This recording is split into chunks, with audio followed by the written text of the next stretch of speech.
ప్రజాస్వామ్య దేశంలో ఇలాంటి ఘటనలు జరగడం దురదృష్టకరం. హుస్నాబాద్ నియోజకవర్గ గౌడ సంఘ చైర్మన్ మార్క అనిల్ కుమార్ గౌడ్. హుస్నాబాద్ నిజామాబాద్ జిల్లా ఎర్గట్ల మండలం తాళ్లరాంపూర్లో గౌడ సామాజిక వర్గానికి చెందిన కొంతమంది మహిళలను దేవాలయం నుండి బయటకు పంపించిన దురదృష్ట ఘటన పట్ల హుస్నాబాద్ నియోజకవర్గ గౌడ సంఘం చైర్మన్ మార్క అనిల్ గౌడ్ తీవ్ర ఆందోళన వ్యక్తం చేశారు.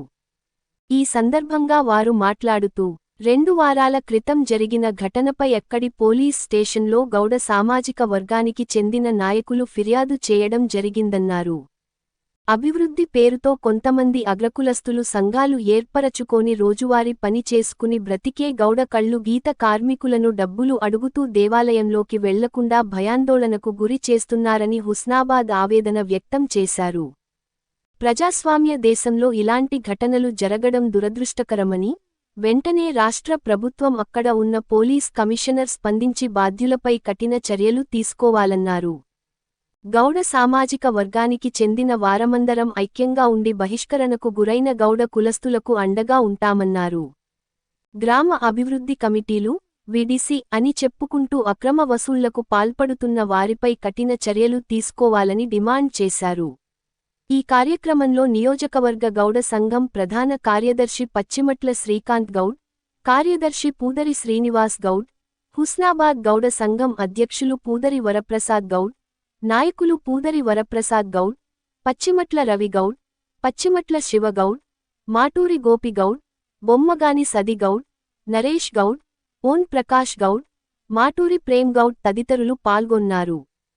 జై గౌడన్న, గౌడన లైక్యత, గౌడన లైక్యత, జై గౌడన్న, జై గౌడన్న, సర్దార్ సర్వాయి పాపన్న గౌడ్ గారి ఆశయాలను, సర్దార్ సర్వాయి పాపన్న గౌడ్ ఆశయాలను, జై గౌడన్న, శ్రీ రేణుకా ఎల్లమ్మ తల్లి మాతాకి, శ్రీ రేణుకా ఎల్లమ్మ తల్లి మాతాకి, జై గౌడ, జై గౌడ, జై గౌడ, జై గౌడ.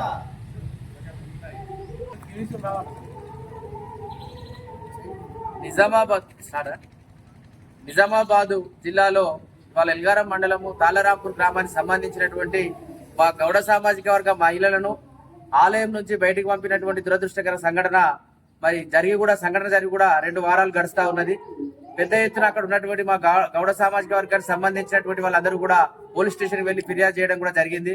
అక్కడ గ్రామాల అభివృద్ధి పేరుతో సంఘాలను ఏర్పాటు చేసుకుని అగ్రవర్ణాలకు చెందినటువంటి కొంతమంది రోజువారీ వృత్తి చేసుకుని జీవనాధారం పొందేటువంటి పేద కుటుంబాలకు సంబంధించిన గౌడ కల్లుగీత కార్మికులను ఇబ్బంది పెట్టి డబ్బులు ఇవ్వాలని చెప్పి వసూళ్లు చేస్తూ ఇవ్వకపోతే అక్కడ దాడులు చేయడం, బహిష్కరిస్తామని చెప్పి బెదిరింపులకు గురి చేయడం, ఆలయాలకు రానియకుండా చేయడం, ఇలాంటి దురాచారాలు గాని ఇక సమాజంలో ఒక వైపున సమానత్వం వైపు మనం వెళ్తా ఉంటే ప్రజాస్వామ్యయుతమైనటువంటి మన దేశంలో ఇటువంటి సంఘటనలు జరగడం దురదృష్టకరం. నిజంగా ఇవాళ నిజామాబాద్ జిల్లాలో జరిగినటువంటి సంఘటనే కాదు, గతంలో కూడా ఇటువంటి సంఘటనలకు అక్కడ చాలా వరకు జరిగినాయి. కాబట్టి దయచేసి రాష్ట్ర ప్రభుత్వం స్పందించి అక్కడ ఉన్నటువంటి కమిషనర్ కూడా నిజామాబాద్ జిల్లాకు సంబంధించినటువంటి ఆ యొక్క చట్టపరమైనటువంటి చర్యలను తీసుకొని ఆ యొక్క వీడీసీలను వెంటనే అక్కడ బహిష్కరించాలని చెప్పి మేము ముక్తఖండంతో ఇవాళ గౌడ సామాజిక వర్గం నుంచి పిలుపునిస్తా ఉన్నాం. అదేవిధంగా అక్కడ ఉన్నటువంటి మా గౌడ సామాజిక వర్గానికి సంబంధించి మహిళలు అయితేనేమి, అక్కడ ఉన్నటువంటి మా కులస్తులు అయితేనేమి ఏదైనా భయాందోళనకు గురి చేసినా గానీ, అక్కడ ఎటువంటి ఇబ్బందులు పెట్టినా గానీ ఈ వీడీసీలను అంతు చూస్తామని చెప్పి కూడా హెచ్చరిస్తా ఉన్నాం. రాష్ట్ర వ్యాప్తంగా ఒక్కటిగా మేమంతా ఐక్యతగా ముందుకొచ్చి అక్కడ ఉన్నటువంటి జరిగేటువంటి అరాచకాలను తప్పకుండా గట్టిగా వాళ్ళందరికీ కూడా సమాధానం చెప్తాం. భవిష్యత్తులో ఎటువంటి పునరావృతం కాకుండా ఈ వీడీసీలు అనేటువంటి పేరు చెప్పుకొని గ్రామాభివృద్ధిలో పేరు చెప్పుకొని ఎవరైనా కానీ డబ్బులు కానీ ఇవి కానీ అడిగితే చట్టపరంగా చర్యలు తీసుకునే విధంగా ఒక చట్టం తీసుకురావాలి.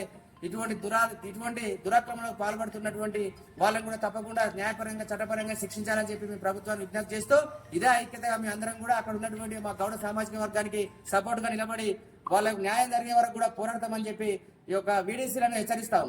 జై గౌడ, జై గౌడన్న, జై గౌడన్న.